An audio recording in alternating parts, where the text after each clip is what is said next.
So guys, welcome. Ben, you were obviously at Wembley yourself as well. Guilty. So, yeah, reflections on the match. I mean, it was an amazing occasion. There's no doubt about that. I thought that the whole atmosphere around the day was special, and I think it was because we saw a team that was a different team to normal getting to Wembley. The Manchester City fans, you know, I cover City as my day job most of the time, and they are used to that trip to Wembley. They've become used to losing as well, the last two finals. But for the Palace fans, it was an amazing day. I think the ones I spoke to before, they were obviously hopeful that it was going to be third time lucky. Many of them had been to the previous two finals where they'd seen their team lose. The club's never won a major trophy until yesterday, which is just remarkable. They've been around 120 years. Most of us support teams that, even if you haven't won anything recently, you look back to the 40s, 50s, 60s when there was a glory team or something that you learn all about. They've never had that. And to get their hands on the trophy, to see the response in the stands, and to get a sense of what it meant to that football club and those people, it was a remarkable day for them, and obviously one they'll remember forever. Yeah, a remarkable day, but a remarkable turnaround considering the start of the season that Oliver Glasner had. You know, they didn't win any of the first 8 Premier League games. They stuck with him. How much credit do Palace deserve for doing just that? Well, if you'd believe Chairman Steve Parish, no credit whatsoever. The reason I say that is because I spoke to him afterwards in the mix zone after the game, and he said that it was never on his mind to part company with Oliver Glasner because he is simply an elite coach at the very top level of the game. Palace, I think, realised they had someone very special when they appointed him, and it was the easiest non-decision in the world to stick with him because I think he always felt he'd be a success. So, of course, it's all the celebrations that make the headlines. But Dean Henderson making headlines, though.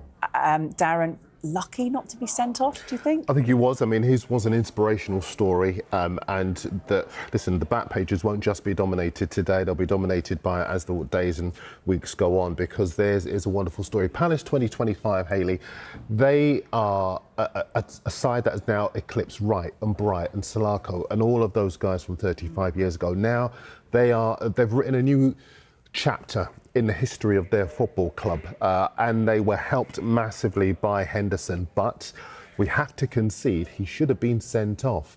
Now, when we do the papers, I'll give you a little bit of insight as to what the ex-referees are saying, but certainly for my money, looking at that, he had denied Haaland a goal-scoring opportunity. Now, there's an argument saying, well, he was going away from goal. Well, if you remember one of the great FA Cup goals Mark Hughes scored, when he's angling away from goal, and then he hits one that goes diagonally into the bottom corner. A player of Haaland's capability, goal-scoring prowess, for my money, he could easily have gone on to regain control of the ball and score. That said, Henderson was simply outstanding on the day, and actually, you know, given what he has been through this season, losing his father last summer, there's a camaraderie within that Palace dressing room, but his performance in front of Thomas Tuchel, the England head coach, absolutely outstanding. Just briefly on that, do you think that's maybe why he wasn't given man of the match, just because of that non-sending? I think it's a good point. I wonder, because I mean, you have to be watching a different sport. Munoz was terrific.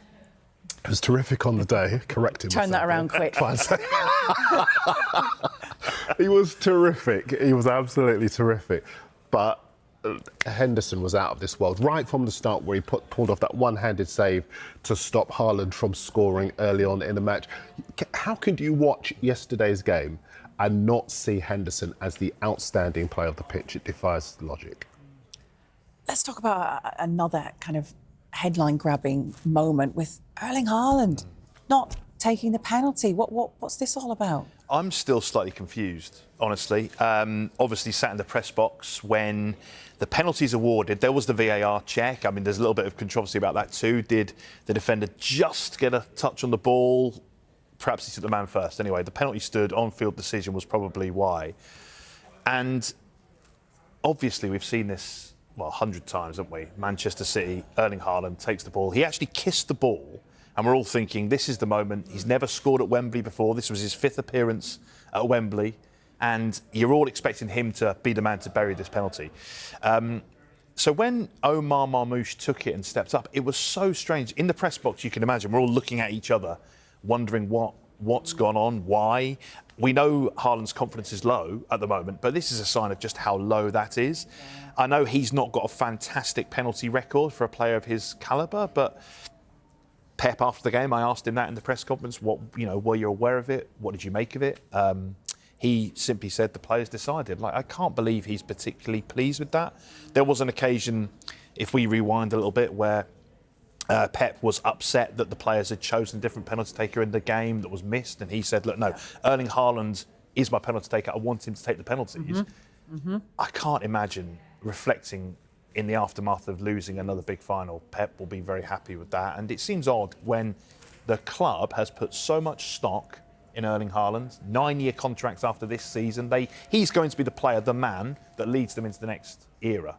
So for him in that moment not to show the leadership to step up and convert their chance, put them back in the game, maybe help them lift an FA Cup trophy, it's still a strange one. I think it's one we'll be talking about for a little while yet. And I had absolutely no idea that he hadn't, in fact, scored in 7 cup finals, not registering a single assist either. So you were thinking, this is the opportunity for him to finally take a penalty and score in a final.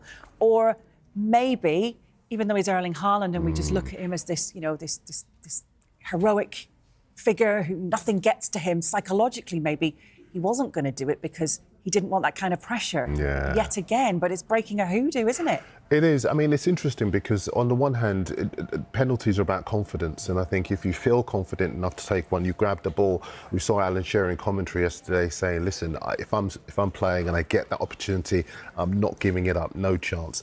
But of course, if you don't feel that you can take one, then maybe you're doing the right thing in handing it over. So it's hard to balance. I think for Haaland, he's set himself such high standards that when you look at that stat you were mentioning, 7 major cup finals, no goals, no assists, it's almost remarkable in a way because it's not what you come to expect from a generational talent. And there'll be a lot of thinking for City to do post yesterday and how to get the best out of Haaland in the big occasion when you've got to get over the line. That will be one of the key things that they will look at. And Ben, for City, it's their first season without a trophy since 2017. You talked about Haaland and this long contract and building a team around him, but it does feel like it's a bit of an end of an era, doesn't it? Are you expecting major changes in the summer then? I think there has to be. I think there has to be quite significant change. I think Pep has probably come to realise that over the last few weeks and months. Look, he's found a way for City to get results, and I think up until the goalless draw against Southampton, they were extremely likely to finish in the top 5. If they'd have won down on the south coast, then you would have said they were pretty much guaranteed a top 5 finish. Now, there's some jeopardy on that now, by the way, because they've got a tough game on Tuesday against Bournemouth, which pretty much becomes must-win, which is very difficult and made more difficult probably because of that. Crystal Palace lifting the trophy, the players being drained by the occasion, losing, the confidence taking a knock. So that's a huge game. And a trip to Fulham on the final day, who may still, there's an outside chance they may still have European football to play for. It's really difficult. And I think that they've become pragmatic, City, but 18 months ago, they were the most fearsome attacking team in Europe, you'd say. They could blow teams away in a manner that no other team seemed capable of. And they've lost that cutting edge. They've lost that ruthlessness. And that's not just Haaland not scoring. It's those attacking wide players. It's the players playing behind them. I mean, Kevin De Bruyne, I know he played deeper yesterday and I know he's going to be leaving, but he looked a shadow of his former self. Misplaced passes, miscontrolling the ball as well. Doku, lively until the end product. Savinho, maybe 10, 15 minutes in the game where he caused Palace real problems. And then apart from that was largely anonymous. And the fact that it was Claudio Echeverri on for a debut that was late chances. Yeah, the most likely player to score. I mean, listen, I interviewed Chris Richards, a Palace defender, on Thursday, just gone, and he was talking about the confidence that Glasner's side had that they could keep City out, because partly because of the way that they set up. And I remember going to the Europa League semi-final a couple of years ago where Glasner's Frankfurt side played West Ham. They set up in such an effective way that there was no way West Ham were scoring on that occasion. They went on to win the competition and get into the Champions League And this time around, you just felt as the game wore on, so many of the guys who were there at the match yesterday have said very similar. The more the game went on, the more comfortable Palace looked, that they could keep City out. And the more the game went on, the more you could see the confidence draining out of City as they struggled to find ways back into the match.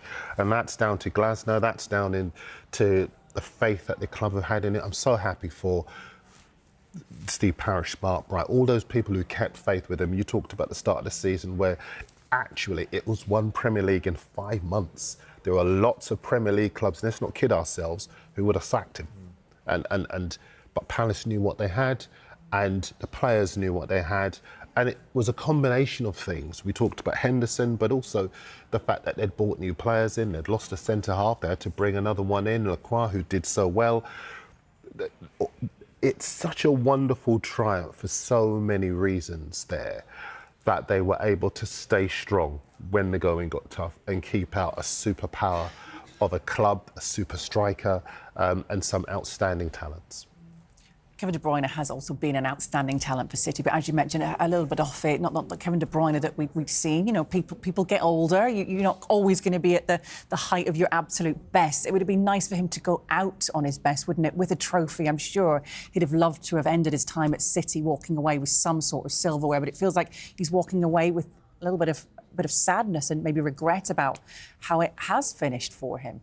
It's a real shame for Kevin De Bruyne because he's been such an amazing player, hasn't he, in the Premier League. I was asked by City yesterday, well, Friday, before the Wembley game, to talk about my memories of De Bruyne, and it's hard to quantify one moment that sums him up because he's been so consistent. I suppose that's the mark of him, because he's been so good in the Premier League in terms of goals and assists, and that nickname that he got, Big Game Kev, for a while, because in the biggest matches he seized control. Not least, I guess, when they went on to win the treble, the games against Arsenal, probably, particularly the one at the Emirates, when he was magnificent. And yet, on the Wembley pitch yesterday, you could see he was trying, you could feel the frustration. He was captain because Kyle Walker left earlier in the season. This was the crowning moment. It would have been such a fitting end to his City career to lift that trophy. And to be the one who had to stand on the pitch and, you know, politely applaud as Crystal Palace make the 107-step climb up must have been really, really tough for him. And, you know, sentimentality has a place in football, of course. I think that's partly why De Bruyne played. I think also partly because of his performance in the game against Palace earlier in the season when he helped them come back from 2 down to win in the Premier League. But again, what a decision for Pep to make on Tuesday. This is De Bruyne's farewell from Manchester City at the Etihad when he's just played 100 energy-sapping minutes on the Wembley pitch. Does he even start? Probably not.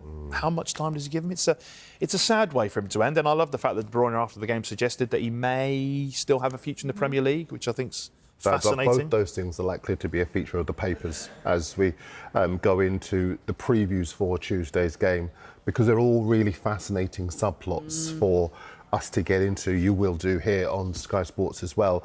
The question around De Bruyne, the question around the importance of the game and the team selection, the future for De Bruyne, Newcastle, Aston Villa, both being linked potentially with his game-changing genius. So it'll be interesting to see how that develops over the next 48 hours or so. How interesting are the papers today then, Darren? What have you got for us? Very, very interesting indeed. Look at this in the Sun. Hen party.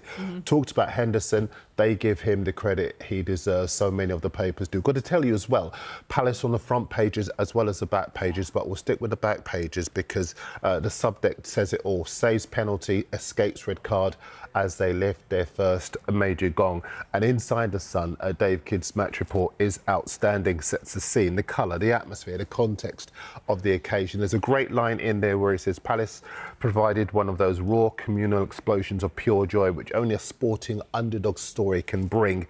When Doku sent a shot wide on 99 minutes, grown men cavorted, embraced and wept with joy. It's a terrific... I saw plenty of that, by the way. Absolutely. It would have been wonderful to witness. Let me show you this as well from Ollie Holt in the Mail on Sunday as well, because it's, as ever, a fantastic summing up of what was a magnificent moment.